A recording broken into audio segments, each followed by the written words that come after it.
and welcome to the Final Shots podcast, our first recorded one. Yeah. How do you feel? I feel good. It's number 9. Yeah. And actually, this is a bit of an exciting one. Why? Why is that? This is the Sports 2022 Extravaganza. Whoa. Or 2023. It's like a year in review of 2022, but yeah, you get it. So, big year for sport? What you say? Sorry. Clearly there's Did you not hear me, or did you just not? No, I didn't hear. The cameras are getting to you. Yeah. A big year for sport? Well, if you say the World Cup if that's big, then it's been a massive year in sport. And more importantly, someone's doing better than someone else in fantasy football, which is all what we care about. Okay. Nando's is a serious thing. Messi may have won the World Cup, spoiler alert, but who wins this 40 quid Nando's bet is really the true winner. I know. And I believe I was very nice to... Actually, we'll discuss this, won't we? We can discuss now. Yeah? Okay. We can discuss now. So, this is the first shit... Oh, no. This is your first time doing fantasy football. Give me your highs and your lows. So, I would say... all of it is low. There are no highs. Because when you feel like you're doing well, that's just setting yourself up for defeat, you know? Well, I guess you have got quite good competition. All right. But, so, to put in context, basically, our fantasy league, I'm destroying you. Yeah. However, there's been a change. We've given you a second chance, I believe. Second chance. New year, new me. New fantasy. Yeah. So we're starting a new league, and we're currently, at the time of recording, we're on 166 points each. I thought I'd. I don't know. Oh yeah. This we can beat you though. Yes, yeah. But it's all to play for, neck and neck. Do you think you have a chance? I think I've got a chance, mate. I've got the same amount of players or more. I believe you have one more. Yeah. One more. Because I have Pereira, Kepa, and maybe I have one more, and Mount. No, I've got 3. Oh, have you got 3 too? Yes, you got the legend Tim Ream. Oh, Ream did very well. Oh, you got 4. I might even say it was well Ream. Do you remember that? No. Oh, what? As Joey in... Essex.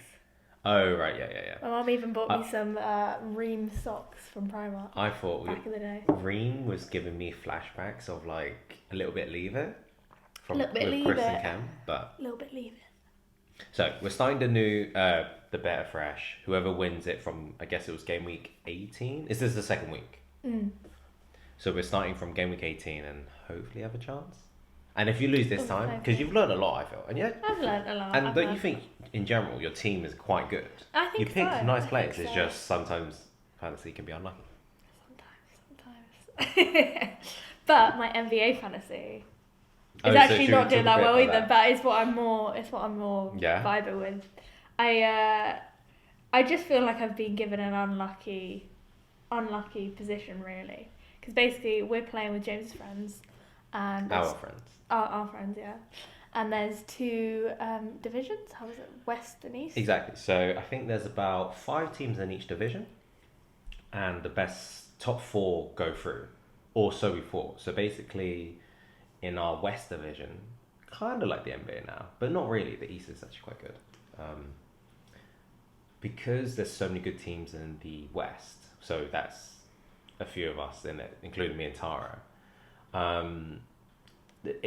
There's a guaranteed 1 team that's going to get into the playoffs on the East in this fantasy, which means we can only have a maximum of 3 teams going through in our division. And basically we've got 4 teams that are as good. And I thought I was in the clear, but I think it's between me and Tara to get this 4th spot for the playoffs. So it's getting heated on the It really is a rivalry. And so far I've won both encounters, I believe. So if me and Tara were neck and neck, yeah, it goes on like head to head, which so far is 2-0. So I guess you just can't beat me on fantasy, really. I was doing so well though. At the beginning, it was just beautiful. There was a curse. So very much like the H3 Gabe curse. There has been an Ayton Curse, which is. So one of our friends wasn't really playing, and my whole aim of this is not to do well. or at least initially it wasn't until I started to do well. Until you got power hungry. But my aim was just to get as many Suns players as possible because they're the best players. I just wanted the full league. I just wanted them all. But yeah, our friend who wasn't really playing, he had Ayton. Okay. I said I'll swap you, and I obviously you bargaining wise, he doesn't care, but I'll put in my like crappiest player, right? Mm-hmm. Or like my players were pretty good at the time. Yeah. So he was quite good. He just got injured. Exactly. Dennis Smith Jr. Yeah. Which seems a bit unfair, right? But normally, what you'd have is like a kind of black ball kind of situation. What so you have a review period. So I would say, hey Tara, if you give me Devin Booker, I'll give you Tristan Thompson. In no right mind would they not agree to that. But let's say she did. Then everybody else in our fantasy league will have to can veto it basically. Veto, that's the word I was looking for. However, apparently there was no veto in the system currently. I didn't know. So basically, she cheated the system. I did not cheat the system. However, I don't think there's a flaw in the system. And she exploited it. I didn't know. Says every rich person in the whole bloody world. Oh my god. Very convenient. However, I don't think you've won since. No. Or have you? Maybe. I don't know if I have. Once? I don't think I have. It's been bad news the whole time. Okay. And before that, I was on a winning streak. Yeah. I was killing it. And then, actually, no. The only team to beat the leading person in our fantasy league right now. So I think, is it time to just get rid of Ayton? Not even trade him, just get rid of him. No. I can't do it because I love him. If you don't win... And I love the Suns. The week after, it really is a curse. I don't know what happened. But you've got a chance to win this week, right? I've got a chance. I've got a chance, but it's a slim chance. Yeah. Okay. But yeah, who knows? I think it'll be another final shots competition. I don't know. Yeah. Head to head. That's the word. Okay. Head to head. Who do you think's winning right now? If we had to say. Me. Oh. I mean, technically in the table and by points you are winning, but like. By how many Suns players? Yes, you are winning. Exactly. Which is the parameter I'm we always use going to to be winning measure. on that. Exactly. But I love how we talked about the most important news in sport this year, and it was just fantasy. Yeah. Okay, so on to more the actual news. Yeah. So it was the World Cup this year. Mm-hmm. Bit controversial, just a little bit. If you haven't heard about it, it was hosted in Qatar, which bit homophobic, potentially human, allegedly, alleged human rights issues. Are you scared, just in case it get cancelled, because we're such a big podcast, right? Obviously. And it's very rogue to say anything bad about Qatar. Yeah, exactly. And in case they want to endorse us. Do you do a David Beckham deal? Exactly, Who knows, go over to Qatar, free holiday. Yeah, he just wants to promote the sport, of course. The money, and it was an interesting World Cup because it was the first time it was done during the winter because Qatar shouldn't host the World Cup because it's so hot. Forget all the sort of political issues. The actual practical issues of a tradition, which is always the World Cup being hosted in the summer, was not allowed because there was fear the player safety would be, they might faint on the pitch or, in those heats you really shouldn't be building stadiums or playing football games. Mm-hmm. Exploiting workers. But add to the list. So maybe if we did take that aside, maybe it is a good opportunity to show maybe other hot countries that they have the ability to host World Cup on a more silver lining basis. Honestly, I enjoyed a winter. I was gonna say Winter Olympics. No. I enjoyed a Winter World Cup. I think a lot of people didn't because you kind of want to be out there in the pubs in the sun, and that's nice. But it's also kind of nice to just have a night in with the family, everyone cozying up watching the football. Okay. It's a different kind of vibe. And it's also Christmas, so the pubs where you do go, it's all lights and stuff. It's lovely. I enjoyed. So I think it's fair to say, correct me if I'm wrong, that this was your first World Cup experience where you were following, you were properly following, invested. Yeah. I've dabbled. Okay. I've dabbled. Are you now fully in? Are you still to be convinced? What was your experience? Oh, it was so much fun. I loved it. It was so much fun. Yeah. I'm going to watch it every year now. So you're a hooligan now? Hooligan. Absolute bloody hooligan. And it's just fun, kind of like, obviously, just like, I don't know, not taking it too seriously, but also being invested in things that really don't matter. I guess that's all of sport, to be honest. I think I've just discovered why people like sport. But no, I really enjoyed it. And, especially this World Cup, I feel like there was so much madness that was happening, initially when, like, Saudi fucking won. Yeah, when they beat Argentina. Like, who? Okay. Yeah, insane, right? Exactly. And it was like a whole World Cup through a whole World Cup full of these things. And I think, especially with the Saudi one, oh my gosh, it makes you so like, oh, do we care about the country? And it was just, same with Qatar. Like, it was full of like, what is my opinion on this? You know? Did they end up scoring a goal? I may check that in a minute, but they didn't have, at least on their part, they didn't really have an amazing tournament, which is good. Qatar, oh no, yeah. But like, same with Iran and stuff like that. Like sports like this World Cup made me realise how important sports is in terms of like politically sports washing. We watched a documentary on that. Yeah. Which is super interesting when it comes to Qatar and stuff, and just FIFA in general. Yeah. It does make you realise it is important, not necessarily in a good way, but it is important, and these decisions that seem so arbitrary do matter.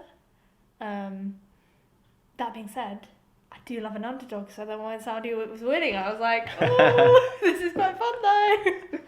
So, as more of a filmmaker, writer, why don't you give me a few of the narratives that you really enjoyed? So I think from a political side, the Iranian story or like just the messages people are doing, with the players choosing not to sing the anthem. And in some ways, like I was talking about sports being political, that was a political awareness tool in itself. Because then people who didn't know about the Iranian situation, which, I mean, you probably should, but if you don't, you see that and you're like, oh wow, why have they done that? Yeah. And obviously that was like very brave for those players to do. With, some of them who still had family in the country and everything. Yeah. But then on like more light-hearted notes and more fun notes, kind of just Korea. Yeah. Okay. Getting through. Yeah. There was some mad ones. I'm trying to remember now because it felt like every day there was a new. I can't believe this has happened. So to spark, so I'll give a few of my highlights of the World Cup, and maybe you can tell me what you thought was the best story or just what you enjoyed the most. So, for me, where I want to start is the final. I think it might have been the best final I've ever seen of football, whether it's Champions League, World Cup, whatever. Saying that, probably the first 80 minutes was so boring. Like, Argentina 2-0 up, Messi looking like he's going to cruise his first World Cup. But then Mbappe had other ideas. Didn't quite do enough. He's not that good. He couldn't make it, so they... I mean, first hat-trick. Second hat-trick. Second hat-trick, yeah. Hat-trick in the history, that's mad. But the final was great. And so what's interesting is sport is political. It really is. Or potentially everything is political. And there was something in my brain I was like, you really can't take away the fact that this was in Qatar. Like, if this was somewhere else, I'm like, great final, no caveat. I'm like, nah, great final, shame it was in Qatar.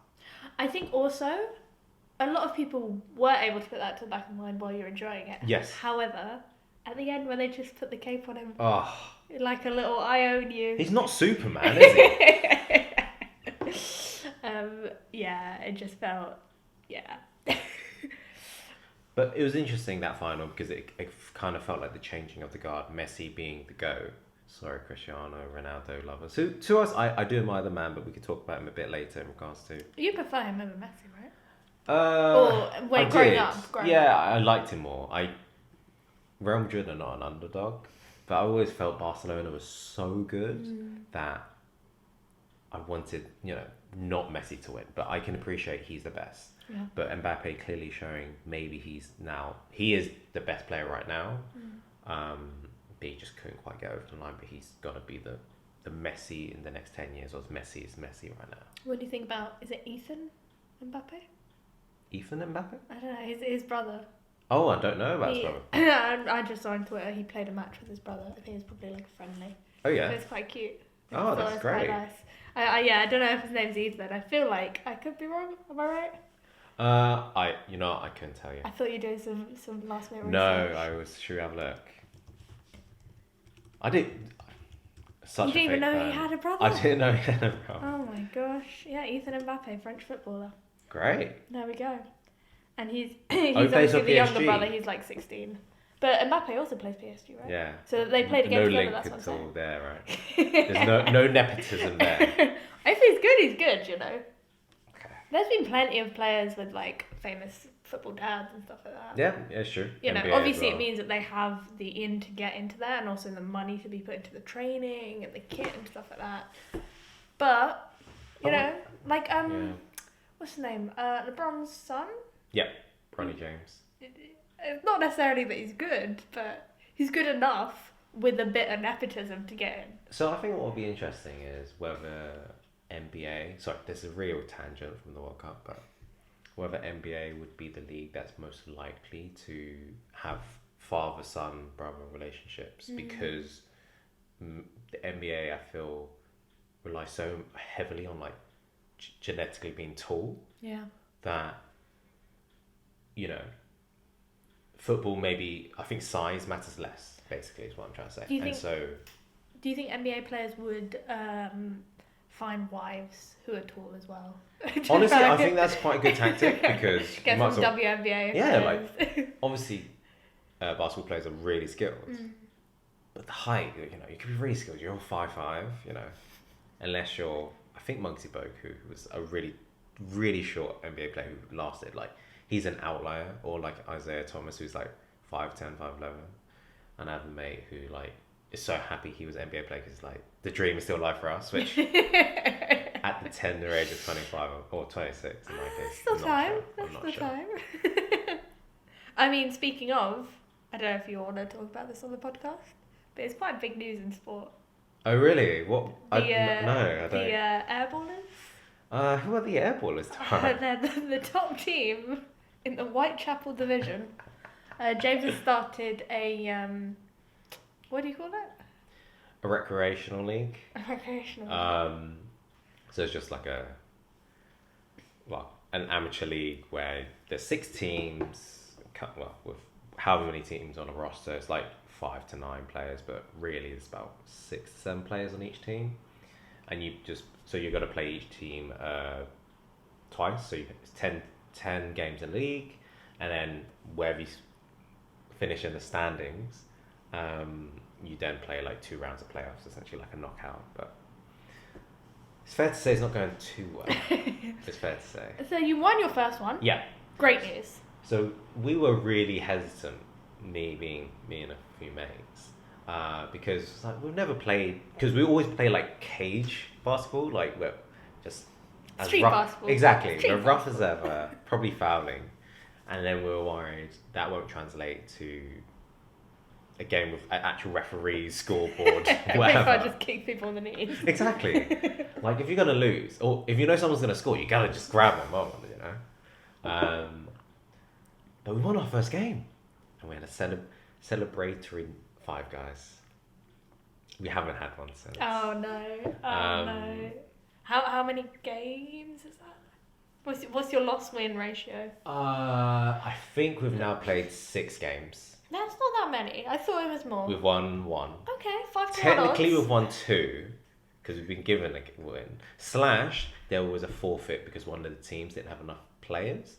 So we don't know whether that win will get rescinded. But currently, we're actually a win's 4th. a win. A win's a win. 4th. You know, out of 6. I was saying the Qatari and Saudi Arabia people are funny, but the corruption is real. Corruption, honestly. Give the referee a $5, does you wonder? I'm telling you. Alleged that did not Yeah, happen. you know, That sorry. did not happen. Any of the other people in this league, this Whitechapel league, you know, if you're watching, you know, just The what are the funny ones? oh, so Because you didn't get to choose your name, right? no, The Airballers is quite a good name. I like it. Maybe rightly named, because an airball, for those who don't know, is when you shoot a basketball and then it just doesn't touch the rim, like you're like off that bad. They were just kind of taking the piss out of you, weren't they?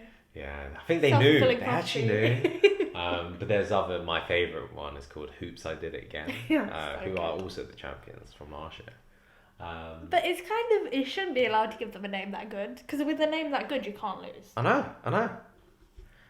But yeah, we can keep updating you how things are going, but it's fair to say, I mean, you wanted to even document our process, which actually, the fact they said no is more reason to, because it adds to the drama. They said no, I did it anyway. It's like Jordan with his Jordans. Should I do the secret hidden camera? Yeah. Like outside I'll do like the proper equipment, and then inside just like a little phone camera just comes out. But yeah, potentially that added pressure will help us get our second win in the second 5, guys. Oh, let's hope. By the time we do the next podcast, which will be what? In about a year? Yeah, 6 months. 6 months. So hopefully there'll be a 5 guys by then. But okay. So I realised we kind of went on the tangent. Back to the World Cup highlights. I think we've spoken enough about the World Cup, but so not back to the World Cup highlights. But a few roundup highlights I'd say is, as you said, Korea getting through and Ghana, I think, beating Uruguay. So a bit of revenge there. So good. At a time where there was a time Japan and Costa Rica would go through, and which would have meant Spain and Germany would have crashed out. It ended up being Spain and Japan going through, but the story of Japan beating Germany and Spain just shows why everybody loves watching the World Cup. Not only that, but there was potentially a change of format in the World Cup where they want to change it so there's 48 teams instead of... But didn't they, after this World Cup, decide that they might not? Yeah, so because of the... Honestly, this World Cup has been a massive success. Massive success. Especially in the group stage, because every game felt like who's going to go through. There's been some times where you know 2 teams are on maybe 6 points, the other 2 on 0 points, they're already through. But this one, maybe also there was a debate about the performance is so high because it was a Winter Olympics. All the players are in season mode. They're at their peak of their powers. During the summer, they would have had maybe I don't know how many weeks, but September to August to like really battle harden, or to May actually, battle harden their campaign, trying to win the Champions League, whatever, etc. And that has meant in the World Cup, we see more tired players. Whether that's a good debate to keep in winter, possibly. So they actually had like a summer holiday. Obviously they're training like hell over it, but like not going instantly from competition Premier League season to World Cup meant that was better? Is that the idea? Well, so they technically went straight from competition, but they didn't have as much fatigue. Did they? For a whole season. What competition? The Premier League. So the Premier League stopped for the World Cup. Oh, I see what you mean. Yeah. But you know what I mean. I know exactly. Like you actually have a summer. Exactly. To train for both Premier League and World Cup. But because of the success, I think they're thinking so this will be in the Mexico, Canada, America World Cup, which is the next host nations. They might revert back to 48. Why 48 could be good? You just get more countries. Like imagine, I don't know, other countries that are not as fortunate. But maybe you don't want that. But can participate in the World Cup. It's just a participation how when you feel pride of your nation being in the World Cup. It does, cliche, bring a country together, but also this is the top quality football we want. I don't want any participation trophies, but I, as much as we're saying it's good for, it possibly benefited the World Cup having it during winter, it also meant the momentum for the Premier League got paused. Yeah.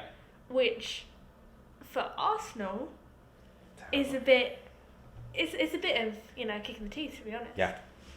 So as our resident football expert, of course, give me a summary of what's been happening with Arsenal, like what's been happening in the Premier League and why has it been so exciting? And why is this bad? Okay. I've never been in this position. I know. I will say, actually, considering this is our test out of the sports only podcast, we will do a movies only as well. I think I've been doing quite well. I think you've been doing quite great. Well. But I was doing well until this moment. But moving on, I think Arsenal is good. They are quite good, yeah. Quite good. Good they start. Started strong. Don't put me. I feel like I work better as like the anyway. Let's get into it. I feel like it's quite interesting that with a season with Man City doing so well with Haaland, Yeah. we've still kept so many points ahead. I think we've been first the whole time. Honestly, I think about right, yeah. And that's insane considering the fact that not just first, like by a lot of points. Yeah. You know, I think coming into the World Cup, we were, was it 7 points ahead? 5 points. 5 points ahead, okay. 5 points. And then coming out of the World Cup, we got even more, right? Yeah. At one point, we were like 8 points ahead. So the first game back, Arsenal won, obviously. Well, the thing is, that's with Jesus out, right? So that's why this pause has been so disastrous for Arsenal.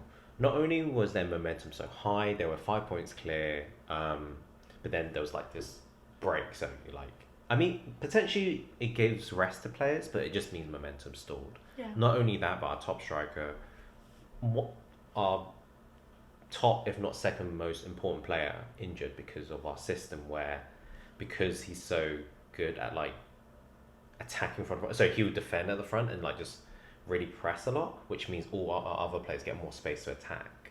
And he was out for 3 months, so he should be back around mid to probably late Feb, which is a lot of time. Long way away. And I will say, to be fair, considering it actually has been about half that time, Arsenal have still been killing it. yeah, so I don't know what they've been doing, but it's still. Well, it's helped. It's been a World Cup, so we've gained a month of his injury recovery. But so since coming back, we've won. So we beat West Ham and drew against Newcastle. Yeah. So when we beat West Ham, City actually drew against Everton, I believe. So we actually, as you say, was 7 points clear. Beautiful. Newcastle were playing dirty tactics. They kept running down the clock, so it was a 0-0. But Newcastle, who's another surprising team, backed by Saudi Arabian like company, or maybe the state, who knows? They probably all are. They have been actually one of the surprises of the season. So yeah, it's a mixed thing. It's been a really good World Cup, but for Arsenal, losing Jesus, losing momentum, but yet still 5 points clear, could be possible. Which Could be possible. After last year, when I thought we were guaranteed top 4, as long as we make top 4 this year, it's been a successful year. But now after this, if maybe we can add some add to the transfer window, like add a few nice players, maybe in attack and in midfield, that would really help us because our depth is a bit lacking. Obviously, like losing Jesus and all that. Fingers crossed. Fingers crossed. I mean, it's not looking as good for the Arsenal women's team though. No. Who we've become quite good supporters of recently because the first game I've ever been to, okay, Arsenal women's game at the freaking Emirates. At the Emirates. So how was that? How was your experience? Oh, it was, I was excited for it, but honestly, coming up those stairs and just hearing it was just like, I was like, wow, I do quite like sports. Yeah? I do quite like Have I converted you? You've It's been what? Coming up to 9 years, have I finally ingrained in you that sports, Arsenal, great. Are you an Arsenal supporter? Yeah. For sure, an Arsenal supporter. And I knew the answer, but it's a beautiful just want to get on record on camera. But yeah, no, it was amazing. So your first game was against who? Arsenal against? Tottenham. Of course. North London derby. Shout out. Not a bad game to start. Yeah, and it was like the biggest turnout. Yeah. Like, it was record breaking. It was mad. And fudged the numbers a little bit, but. Oh come on, James! It was full. We were there, and it was full. Okay, sure. Okay. Well, I mean, I haven't been to an Arsenal men's game where I'm sure it gets really full, but no, it seemed pretty that full was not to my me. issue. It's more like the recorded. So they record the tickets sold rather than the attendance. And the tickets were quite cheap, which is nice. Yeah. I recommend anyone it's go a to a great women's game. opportunity. It's just as good, and it's so much cheaper. So, as we speak now, Chelsea are top. Chelsea women's team who won last year on 27 points. Arsenal on 24 with a game in hand. However, the big devastating news is that Beth Mead and Vivian Miedema are both got ACL injuries, which the top two attacking and just players basically in general for Arsenal, but they're holding pace. Is there a chance that they can still win it? So who's left? Because there was also someone else was injured, right? Well, Leah Williamson was injured, Is she back? but she's back now. She's back. Captain, okay, so there you go. That's something, I guess. Yeah, so I think. I mean, honestly, I think it's a good team. It's just hard. Well, it's just losing your. That's mad. Top two players will hurt any team, right? Yeah. But I believe on the 15th of Jan, which we might go to. Let's do it. Actually, could it be 15th? Because that feels like a Wednesday. Either way, very soon, Arsenal playing Chelsea. And if we beat them, then it could be all to play for. But otherwise, right now, I think you'd say Chelsea definitely are in the driving seat. But fingers crossed. Fingers crossed, eh? More Arsenal games for you? More Arsenal games, and maybe we'll even do like a little live commentary. Oh, that'd be very nice. Bring the final shots so cool. to the women's game. Is that all for our sports for the year? Yeah, well, I do have a more off-topic story. Okay, yeah. Okay. So, do you know who Manuel Neuer is? I do not. Okay. Well, so he's a German goalkeeper who plays for Bayern Munich. And so he was at the World Cup, obviously had not good, basically. So I think he went skiing for a little break before going to the going back to the Bundesliga. And this is one of the top athletes in the world, or he's a goalkeeper, whatever, but he's one of the top athletes in the world. Plays the World Cup. Exactly. And he broke his leg skiing, which oh my god, which I obviously devastating, bad, whatever. Yeah. Isn't it a little irresponsible? Is it not, like, for example? That's a good point. And people break their legs skiing all the time. It's not the most safest sport. So let's be honest, right? Are people giving him shit for it, or what's I haven't seen the reception actually, but I personally think that it's ridiculous that, especially midway through the season, it feels like just after the season ends and you got a few months. Even then, I'm like, you're a professional athlete. Surely there's also insurance. Does he get paid now? I'm not entirely sure. I'll give you an update, but just on thinking that he's going to miss now, basically the whole season now has been confirmed, and Bayern Munich looking for a replacement. I mean, it could destroy his whole career, broken leg. Like, that's awful. But do you think, could you not say the same about like driving sports cars or like other dangerous activities that people would be part of? Like, are they not allowed to like live a normal life? That's a really good point. In some ways, I do agree with you, but I agree with you maybe more on a personal note for him. Like, that's a bit risky for you, but it's your life.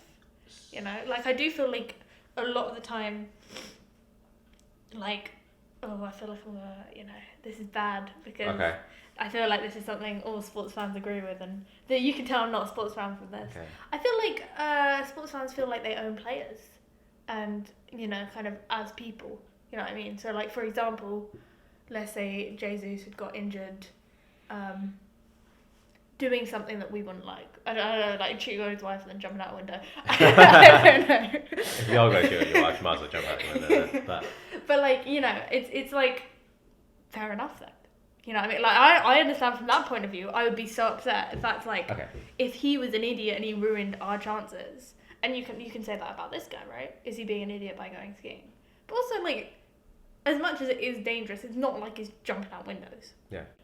So it's like, at what point is it just like, let them live their lives? So, just a few counterpoints. I think you make a really good argument that, skiing is not a uncommon thing for the rich. Driving sports cars, depends how fast. If you mean just driving a sports car, like, surely that's fine, right? But skiing inherently and maybe just from what I'm viewing it as, like, you're jumping quite high, and the impact on your body is a lot more than I would say than driving a car. Like, if say he stubbed his toe and got out of the season, I think it's quite unforgiving. But I think it's more the active choice of doing this activity. Like, I think if you mean like driving a sports car and like doing some like on a recklessly. dirt track, Yeah. I would agree with that. Or even if you're like testing out Bugatti and going crazy, which to us they probably would. They probably do. Right? But that's my point. Exactly. Like at that point, is that fine though? Because it's their career, it's their life. But that feels, and maybe it's just even just driving this really insanely fast car feels a bit safer than jumping from a slope and landing. But either way, I feel like it's a good enough comparison to be like, would you be annoyed at him for getting in a car accident? I feel like no, right? No. If he's not drinking and driving or whatever. Yeah. Here it's just a sport, you know? But it's not like you were just playing basketball. Skiing, you know? You know what? I think let's take the podcast skiing. But I agree with you, it is quite a reckless thing. But I think, you know, who is it for us to judge him for doing reckless things? Is his life? That's fair enough. That's what I think. But then I wonder, and I doubt it, because my opinion would be... Actually, no. I guess stuff works out, but... Yeah, okay. I was just thinking, like, let's say it was another job and someone skiing broke their leg. Is it okay to fire them? Well, that's the thing. I don't really understand the whole sports and firing and stuff and what, you know, because for example with Aubameyang, they had to legally keep him on for ages, right? They couldn't just fire him. Well, they could have, but he probably had a termination of a contract clause. Well, that's what I'm saying. They couldn't just fire him. Yeah. Right. Oh, I guess so, but I guess that's like saying if you had a job and you said, okay, I have a clause that says if you fire me, you pay me whatever. But then I'm sure there's injury and insurance stuff as well there. Like for example, like how is it any different from them hurting their leg in practice or breaking their leg from a bad kick? Because of the cause. Well, that's the thing. I don't know. Let's do some research and chat more in the next podcast. Yeah, sounds good. Which will be soon. We will actually start doing this more regularly. Yeah. Hopefully. I think, so just to wrap up, I guess, recording it I think would be quite fun to do it more, just because I'm trying to get a bit more involved in the behind the scenes a bit, like, because you're definitely the master editor, the guy in the chair, if they call it. Is that what they say? I don't know. The Dan in the chair? Yeah, I think it'd be really fun to just edit a bit more, create a few more thumbnails, which I would, get a bit more involved. I think get a bit more excited about podcasts will mean we'll do it more. Yeah, well, keep an eye out for James's talented work. I think you'll really tell. If you did side by side, all the thumbnails or whatever, you'd be like, yeah, James did that, but we'll see. Well, listen out for our next podcast, our 10th one. Yeah, wow. In this kind of... You're going to give a little tease about what it might be about? Well, it's movies and that's all I can tell you. We did the sports, now let's do the movies. Okay, great. Fantastic. And see you around for everything in between. Yeah, okay. Signing out. Signing out.